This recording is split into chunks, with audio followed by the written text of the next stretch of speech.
For my technology-based direct instruction learning, I chose to use Nearpod for my lesson plan.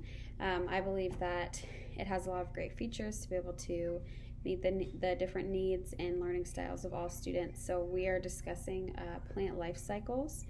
To start off, I was ensured to include bright colors and fun images to keep all students engaged and help them to desire to stay active and engaged throughout the entire lesson. I started with tapping into some prior knowledge, going through plant labeling, why that's important. If they know how to label a plant, there's images for them to be able to recall and know how to do that for our visual learners. And then moving along throughout the presentation, we move on to introducing new vocabulary. I chose to do this first with the actual definition, just all something that a student would look and read.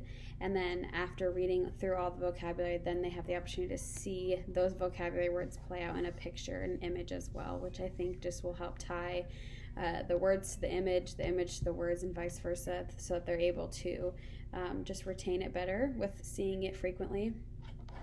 I also believe that this will help, once again, meet the needs of more of a visual learner.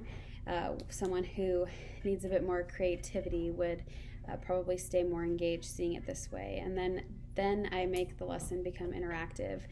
Students will have the opportunity to draw out their beginning stage of a plant's life cycle and then ending with the end of their life cycle. So they're able to get creative, move around a little bit, and so they're staying engaged that way. And then lastly, to just ensure that they've maintained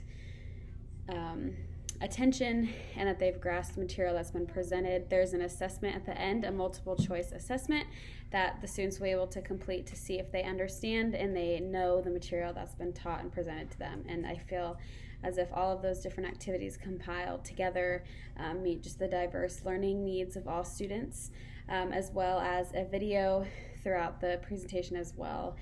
That's fun and catchy for kids to learn the plant life cycle, to get away from just sitting and reading, but instead to hear something audibly and to see the visuals of that as well.